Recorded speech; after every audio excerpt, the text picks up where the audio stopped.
आजाद park में यहाँ के नागरिकों ने 700 किसान परिवारों के प्रति अपनी संवेदना व्यक्त की थी और यहाँ विश्वविद्यालय में छात्रों ने जब मौन जुलूस निकालने की कोशिश की तो लखनऊ से योगी जी ने आदेश दिया और यहाँ के पुलिस ने उन बच्चों पे मुकदमा दर्ज करने की उन्होंने हिम्मत करी। यानी जो किसान का साथ देगा, जो किसान की बात करेगा, 5 साल से सरकार ने उन पे लाठी चलाई है, उन्हें कुचलने का काम किया है, उनकी आवाज दबाने की कोशिश की।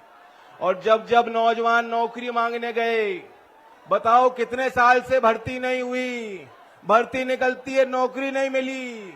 और सेना की भर्ती, नौजवानों कितने सालों से सेना की भर्ती नहीं हुई है। लंबित भर्तियां चल रही हैं हर विभाग में, आप पे भी लाठी चलाई। तो ये वक्त है कि किसान के सम्मान और नौजवान के सम्मान और रोजगार को दिल में रख के आपको वोट की चोट देनी है।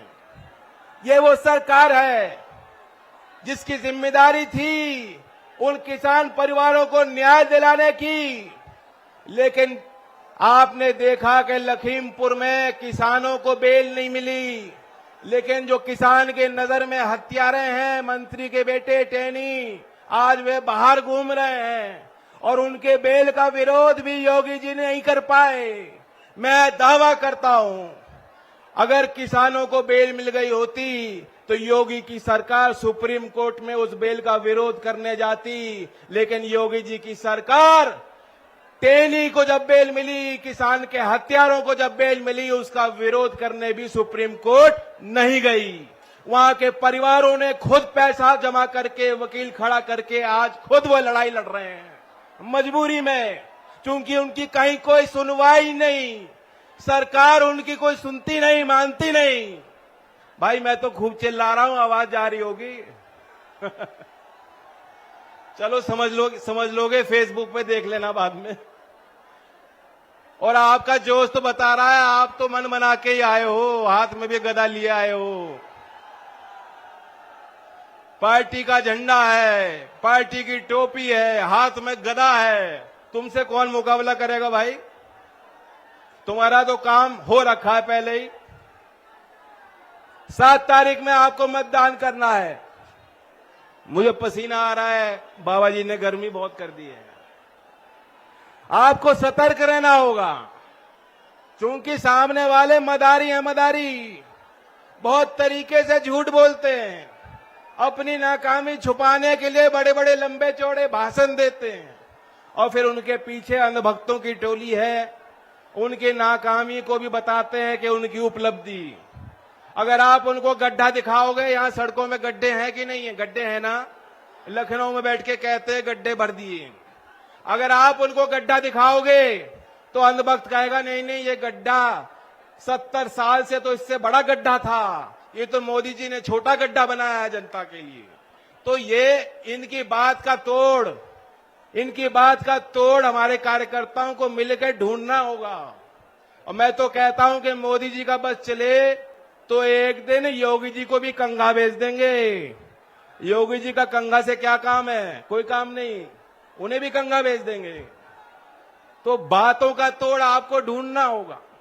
और बाकी बाबा जी की मैं क्या कहूं, बाबा जी तो मोगैम्बो वाले डायलॉग देते हैं कि बहुत गर्मी हो रही है, गर्मी निकालनी है। यहां बनारस की प्रसिद्ध मिठाई है जो सर्दी में बनती है, मलोइया, क्या कहते हैं मलोइया, वो सर्दी के 2-3 महीने में मिलती है और वो ओट्स से बनती है, दूध होता है उसमें, पोषण होता है, और जब वो खाते हैं सर्दी में तो बदन को गर्मी मिलती है। मैं बाबा जी को कहूंगा कि आप हमारी क्या गर्मी निकालोगे, ये बनारस के नौजवान 7 तारीख में ऐसी आपकी गर्मी निकालेंगे। आपको सर्दी में मिठाई खानी चाहिए थी बनारस आकर।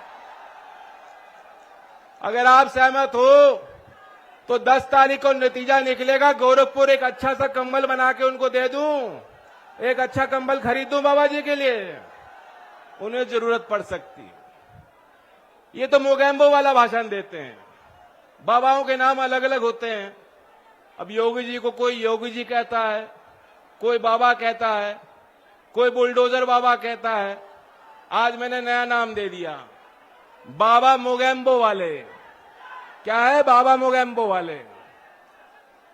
तो मिस्टर इंडिया फिल्म देखी थी किसी ने? यहां बच्चों ने देखी थी। ऐसा वोट दो 7 तारीख में, क्या आपका काम भी हो जा और मिस्टर इंडिया की घड़ी बाबा जी को पहना के प्रदेश की राजनीति से उनको गायब कर दो। आवाज नहीं आ रही, माइक की दुरुस्त करना पड़ेगा। आवाज आगे नहीं आ रही, इसे दिखवा लो।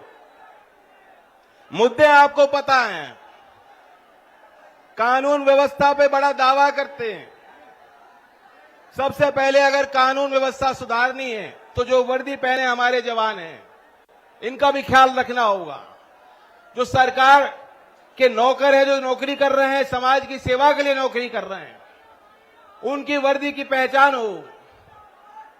अपने वर्दी के असूलों से, सिद्धांतों से उन्हें कभी समझौता ना करना पड़े, ईमानदारी से वो सेवा कर पाए।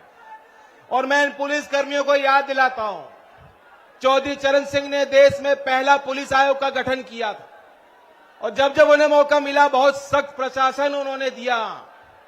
जनता को याद होगा जब चौधरी साहब को मौका आपने दिया था, एक बार संकट की घड़ी पैदा हुई, 27,000 पटवारियों को बाहर करके उन्होंने लेखपालों की जब भर्ती की। कोई नहीं सोच सकता था ऐसा हो जाएगा, कोई नहीं सोच सकता था, कल्पना नहीं कर सकता था। लोग कह रहे थे दबाव बनाओ तो चौधरी साहब झुक जाएंगे। और इस क्षेत्र में उस समय की कहावत है चौधरी साहब को लेके कि चरण सिंह धान पछोरलन बिना कूटले, चरण सिंह धान पछोरलन बिना कूटले, पटवारी बस्ता रखी दहलन बिना पूछ ले। इसी क्षेत्र की कहावत है, हर 23 दिसंबर को जब अखबार पढ़ता हूं, बनारस के अखबार में छापी जाती है। चौधरी चरण सिंह जी के उस शासन को याद करो। आपने चौधरी चरण सिंह जी देखे, करीब से देखे, आपने चौधरी अजीत सिंह जी देखे, आपने आदरणीय मुलायम सिंह यादव जी को देखा है, आपने अखिलेश यादव जी को अपने बीच देखा है। आज हम लोग सब आपके यहां आए हैं। मैं आपको विश्वास दिलाना चाहता हूं कि जब हमारे दोनों परिवार मिलकर साथ काम कर रहे हैं, जब गठबंधन साथ मिलकर काम कर रहा है, तो जो हम मशाल जलाएंगे उसकी रोशनी, उसका प्रकाश हर प्रदेश के हर गरीब व्यक्ति के घर और मकान तक पहुंचेगा। आपके घर तक उसका प्रकाश पहुंचेगा। हम इस रास्ते से हटने वाले नहीं हैं। और बहुत तरह तरह की बात हो रही है, लेकिन जैसा मैंने पहले कहा, 5 चरण में तो सरकार गठबंधन की बन चुकी है। हमारी गठबंधन की सरकार 5 चरण में बन चुकी है, आज 6वां चरण और है। और फिर बनारस के क्षेत्र से मैं उम्मीद करता हूं कि पूरा आशीर्वाद आप देंगे, ताकि बड़ी संख्या में हमारे विधायक बने, बड़ी संख्या में हमारी सरकार ताकतवर बने और हम किसान और मजलूम और गरीब, शोषित वर्ग, वंचित समाज के लिए काम करें। चौधरी चरण सिंह, बाबा भीमराव अंबेडकर के सामाजिक न्याय के आदर्श को जिंदा रखें, यही मेरे लिए आशीर्वाद होगा। धन्यवाद। जय हिंद, जय भारत। ये माइक ध्यान दें, एक दाहिनी तरफ का माइक का